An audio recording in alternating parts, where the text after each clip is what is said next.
Hello friends, good morning. कैसे हो आप सभी? आई होप आप सभी बेहतर होंगे और मेरी क्लास में आप सभी का बहुत बहुत स्वागत है। तो यहाँ पर हम सीटेट के लिए प्रिपरेशन कर रहे हैं, जहाँ पर खासकर एसएसटी सब्जेक्ट के लिए प्रिपरेशन कर रहे हैं। मैंने पहले भी बहुत सारे सेट्स को डाले हैं और आज एक नई वीडियो नई सेट के साथ हम यहाँ पर आए हैं। यहाँ पर हम एसएसटी की प्रिपरेशन करने के बाद बाकी सब्जेक्ट्स को भी कवर करेंगे। फिलहाल यहाँ पर हम एसएसटी के लिए ही प्रिपरेशन कर रहे हैं। तो अगर आपको और किसी भी सब्जेक्ट के लिए चाहिए वीडियो तो आप मुझे कमेंट करके बता सकते हैं। चलिए टाइम वेस्ट न करते हुए वीडियो को स्टार्ट करते हैं। अब भारतीय उपमहाद्वीप के प्रथम साम्राज्य पर परियोजना कार्य के लिए छात्रों को किस साम्राज्य के विषय में जानकारी एकत्रित करने के लिए कहेंगे? The right answer is option number 4, Maurya साम्राज्य। नेक्स्ट, शुरुआती सिक्कों को आहत सिक्के कहा जाता था क्योंकि? ऑप्शन नंबर 1, धातु के सिक्के पर आकृतियां आहत थी। आहत यानी होता है ठोकर लगाना या उस पर चोट करना या किसी चीज को ठोक कर उसे चपटा करना। नेक्स्ट, दिल्ली सल्तनत काल में गुलामों को उच्च पद पर नियुक्त करने का क्या कारण था? सही विकल्प का चुनाव करें। And the right answer is वे अपने स्वामी के विश्वसनीय और उन पर आश्रित होते थे। Next,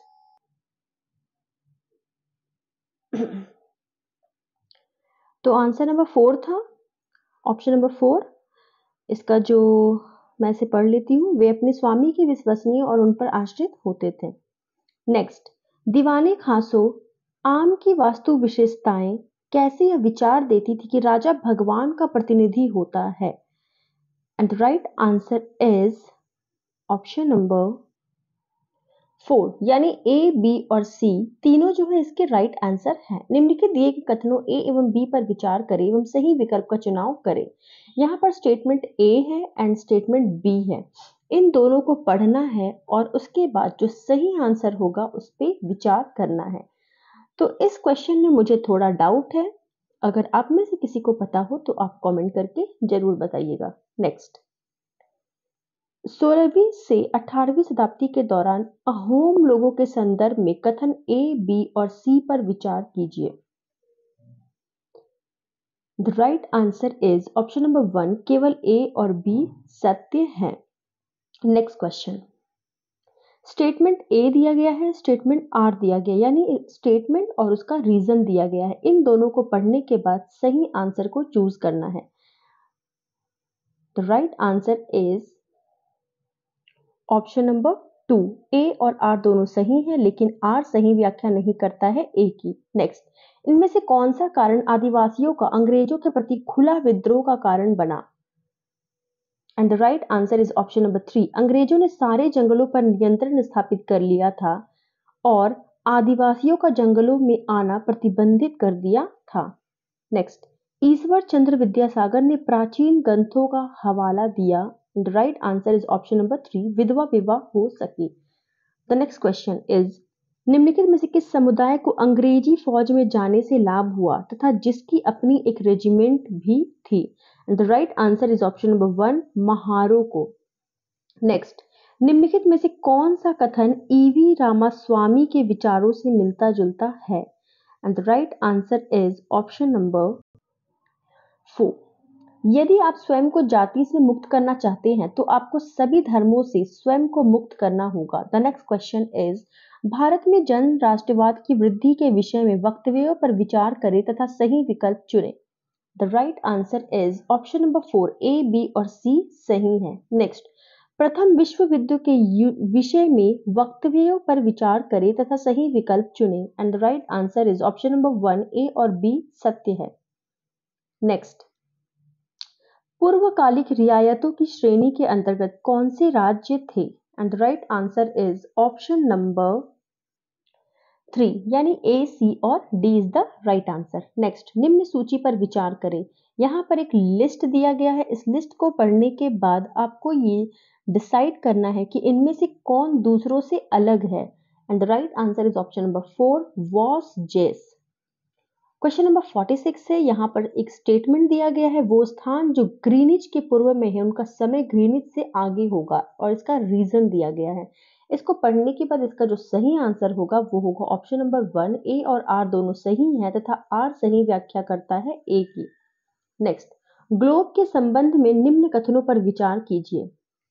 and the right answer is option number 3। ए तथा बी दोनों सही है। नेक्स्ट, भारत के किस राज्य में कर्क रेखा की लंबाई सबसे कम है? And the right answer is, ये क्वेश्चन भी थोड़ा डाउट में है, चलिए बढ़ते हैं आगे, इसका आप लोग कमेंट में आंसर देंगे।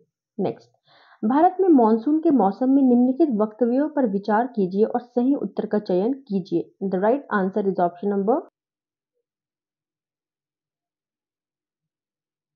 2 यानी बी और सी सही है। नेक्स्ट, निम्नलिखित में से किस शैल में जीवाश्म मिलने की संभावना है? And the right answer is option number 1 केवल ए सही है यानी अवसादी शैल। नेक्स्ट, निम्नलिखित में से खनिजों की कौन सी विशेषताएं हैं? And the right answer is option number 2 केवल ए और डी सही है। यहाँ पर आप ऑप्शन नंबर ए और यहाँ पर ऑप्शन नंबर डी देख सकते हैं। नेक्स्ट, निम्न कथनों पर विचार कीजिए तथा सही विकल्प का चुनाव कीजिए। The right answer is option number 4 यानी ए, बी और डी तीनों सही हैं। नेक्स्ट, जब जेट स्ट्रीम गर्म समुद्री हवा को एक ढक्कन की तरफ फंसा लेती है और भूमि की ओर धकेलती है तो कौन सी भौगोलिक परिघटना घटित होती है? The right answer is option number 3 heat dome. Next, जिन क्षेत्रों में गर्म ठंडी जलधाराएं मिलती है उनमें, the right answer is option number 1 A और बी दोनों सत्य है यानी उनमें कोहरे के मौसम का अनुभव किया जाता है जिससे जल यातायात प्रभावित होता है। दुनिया के सबसे समृद्ध मछली पकड़ने वाले क्षेत्र विकसित होते हैं। नेक्स्ट, यहाँ पर एक स्टेटमेंट दिया गया है और उसका रीजन दिया गया है। इन दोनों को देखने के बाद इसका जो राइट आंसर है वो हो जाएगा ऑप्शन नंबर 3 यानी ए सही है तथा आर गलत है। नेक्स्ट, 56, एक अध्यापिका प्रवास के विषय में पढ़ा रही थी। उन्होंने अपनी कक्षा में उदाहरण दिया, सुनामी द्वारा गांव में तबाही के बाद श्रीदेवी जो मछुआरे समुदाय से हैं, उन्होंने चेन्नई में स्थानांतरण किया। कौन सा विचार संकल्पना वो पढ़ा रही थी? And the right answer is option number 4 यानी प्रवास के प्रतिकर्ष कारक। नेक्स्ट, जैविक कृषि के संदर्भ में निम्नलिखित कथनों पर विचार कीजिए और सही विकल्प का चयन कीजिए। And the right answer is option number 3 केवल ए और सी सही है। यहाँ पर आप ए और सी दोनों को देख सकते हैं। नेक्स्ट, भारतीय संविधान की प्रस्तावना बताती है कि सभी भारतीय डैश में समान है। किस में समान है? ऑप्शन नंबर 4 परिस्थिति और अवसर में समान है। निम्न गद्यांश में रिक्त स्थान की पूर्ति करें। प्रति डैश वर्ष में पंचायत चुनाव होते हैं। चुने हुए प्रतिनिधि पंच कहलाते हैं। पंचायती राज में सबसे छोटी इकाई डैश है जिसमें पंचायत क्षेत्र के सभी वयस्क बैठक करते हैं। The right answer is option number 3 5 और ग्राम सभा यानी सबसे छोटी इकाई 5 है और सबसे छोटी इकाई प्रति 5 वर्ष में और सबसे छोटी इकाई जो है वो ग्राम सभा है। नेक्स्ट, सामाजिक विज्ञान की कक्षा में निम्न में से कौन सा पहलू विविधता को बल देगा? And the right answer is option number 3 पहुंच, गरिमा, समानता। नेक्स्ट, इनमें से भारत का सबसे नया राज्य कौन सा है? तो सबसे नया राज्य हो जाएगा ऑप्शन नंबर 3 तेलंगाना। चलिए आगे बढ़ते हैं। नेक्स्ट क्वेश्चन, निम्न में कौन सा व्यक्ति प्राथमिक क्षेत्र में कार्य करता है? And the right answer is option number 4 Hamid बगान में रबड़ का रोपण करता है। नेक्स्ट, निम्न में से कौन सा ग्रामीण क्षेत्रों में आजीविका के बारे में सरोकार चिंता का विषय है? And the right answer is option number 4 कार्य की मौसम अनुसार प्रकृति। नेक्स्ट, सार्वभौमिक वयस्क मताधिकार का अर्थ है ऑप्शन नंबर 4 सभी वयस्कों को मतदान करने की अनुमति है। नेक्स्ट, मीडिया के संदर्भ में मसौदा तैयार करने से क्या अभिप्राय है? And the right answer is option number 3 लोगों को किन मुद्दों पर ध्यान देना चाहिए यह निर्धारण मीडिया द्वारा लोगों की सोच और समझ पर प्रभाव डालता है। And the next question is, भारतीय संविधान यह सुनिश्चित करता है कि सरकारी व्यवस्था केवल उन लोगों को ही सम्मिलित न करे जो राजधानी में बैठे हैं और सभी के लिए निर्णय लेते हैं। इसलिए यहाँ पर सरकार के विभिन्न स्तर हैं जिन्हें संविधान से ही अपनी ताकत और अधिकार मिलते हैं। ऊपर दिया हुआ विवरण निम्नलिखित में से भारत संविधान के कौन से लक्षण से मेल खाता है? And the right answer is option number 2 संघवाद। नेक्स्ट, झारखंड से एक राजगीर बच्चू मांझी दिल्ली काम की तलाश में आया। वह संविधान प्रदत्त किस अधिकार का प्रयोग कर रहा है? ऑप्शन नंबर 1 स्वतंत्रता का अधिकार। नेक्स्ट, आपराधिक उल्लंघन में राज्य का पक्ष कौन प्रस्तुत करता है? And the right answer is option number 3 सरकारी वकील। नेक्स्ट, घेटोआइजेशन डैश हशीकरण का परिणाम है? And the right answer is option number 4 यानी ए, बी और सी तीनों सही हैं। नेक्स्ट, शासन ने एक कानून बनाया है जिसके तहत यदि किसी संस्था में महिला कर्मचारियों की संख्या डैश से अधिक यानी डैश से अधिक है तो उसे वैधानिक रूप से बालवाड़ी क्रेश की सुविधा देनी होगी। And the right answer is option number 1 यानी 30 से अधिक होने पर। नेक्स्ट, निम्नलिखित कथनों में से कौन सा सामाजिक विज्ञान की प्रकृति के संदर्भ में एकदम सटीक समझ संचारित करता है? And the right answer is option number 4, यह समाज तथा विवेचनशील नागरिक वर्ग के संदर्भ में एक एकीकृत समझ को विकसित करता है। नेक्स्ट, यहाँ पर एक स्टेटमेंट ए दिया गया है और स्टेटमेंट बी दिया गया है। इन दोनों को पढ़ने के बाद सही विकल्प का चयन करना है और इसका जो सही विकल्प है वो हो जाएगा ऑप्शन नंबर 4। ए सही है परंतु बी गलत है। नेक्स्ट, निम्नलिखित कथनों में से कौन सा राष्ट्रीय पाठ्यचर्या रूपरेखा 2005 द्वारा प्रस्तावित सामाजिक विज्ञान के शिक्षण में ज्ञानात्मक स्थानांतरण का पहलू है? The right answer is option number 1, समस्याओं को समझने में एकमात्र जानकारी के स्रोत के तौर पर पाठ्यपुस्तक से जानकारी के स्रोतों में से एक के तौर पर पाठ्यपुस्तक तक। नेक्स्ट, निम्न में से किस उपागम के आधार पर विकसित सामाजिक विज्ञान की पाठ्यचर्या सामग्री सामाजिक विज्ञान के शिक्षक को समाज के विभिन्न पहलुओं के अंत संबंधों को देख पाने में सहायक होती है? And the right answer is option number 3, केवल सी और डी सही है। नेक्स्ट, निम्नलिखित में से कौन सा तथ्यों को याद करने के स्थान पर संकल्पनाओं के अवबोधन को प्रोत्साहित करता है? The right answer is option number 2, केवल ए, बी और सी सही है। निम्नलिखित में से कौन सी शिक्षण अधिगम युक्ति आरंभिक स्तर पर सामाजिक न्याय तथा हशीकरण विषय पर चर्चा के लिए सर्वश्रेष्ठ हो सकती है? And the right answer is option number 1, A, B और सी यानी भूमिका अदा करना रोल प्ले, वृत्त अध्ययन केस स्टडी एंड सी सर्वेक्षण ये तीनों ही सही हैं। द नेक्स्ट क्वेश्चन इज, आप भारत विभाजन पर कक्षा ले रहे हैं। निम्नलिखित में से कौन सा कक्षा चर्चा के लिए मूल्यवान संसाधन साबित हो सकता है? The right answer is option number 1, A, B और सी भारत का मानचित्र, बी खुशवंत सिंह द्वारा लिखी गई पुस्तक पाकिस्तान के लिए रेल एंड सी दिल्ली 1948 की चित्र फोटोग्राफ्स। नेक्स्ट, एक सामाजिक विज्ञान के शिक्षक की भूमिका में अपने छात्र हेतु निम्न में से क्या विकसित करने के अवसर उपलब्ध करवाना सबसे महत्वपूर्ण है? And the right answer is option number 4, उनके चारों ओर वातावरण की समालोचनात्मक समझ। नेक्स्ट, इनमें से कौन सी गतिविधि इतिहास कक्षा में चिंतन के कौशल को बढ़ाने के लिए सबसे अधिक प्रभावी होगी? And the right answer is option number 2, ए, सी तथा डी। नेक्स्ट, इनमें से कौन सा प्रश्न में आलोचनात्मक चिंतन को विकसित करने की ज्यादा संभावना है? And the right answer is option number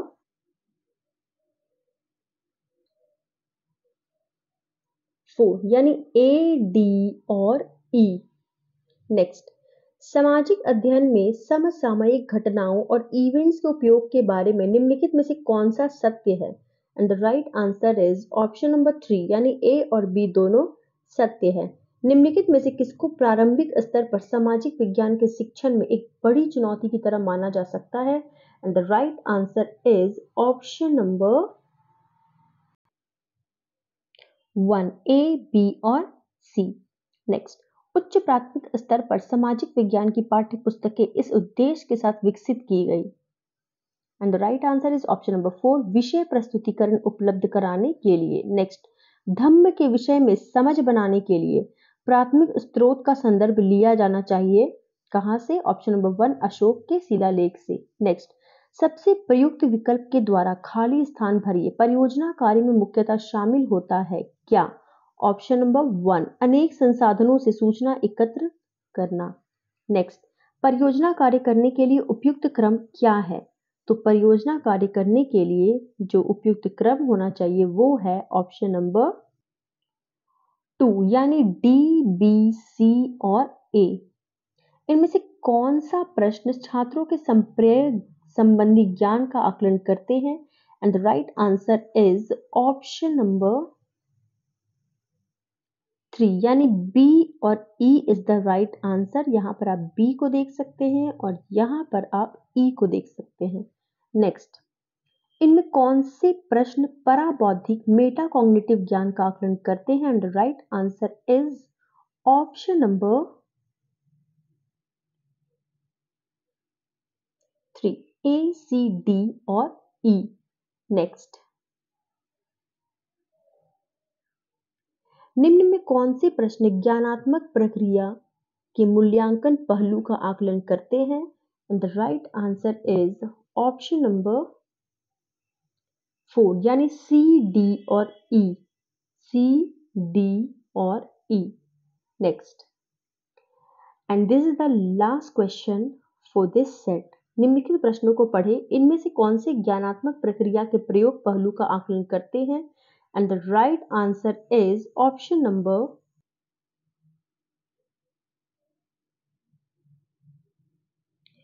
4 यानी सी और ई जो है वो राइट आंसर है। यहाँ पर आप ई को देख सकते हैं एंड यहाँ पर आप सी को देख सकते हैं। सो आज का सेट यहीं पर ख़त्म होता है, आज का वीडियो यहीं पर ख़त्म होता है। मैंने पहले भी आपको बताया है कि अगर आपको डिटेल वाइज वीडियो चाहिए तो आप मुझे कमेंट करके ज़रूर बता सकते हैं। मैं एक एक एग्जाम्पल को, एक एक ऑप्शन को अच्छे से डिटेल वाइज पढ़ाऊंगी।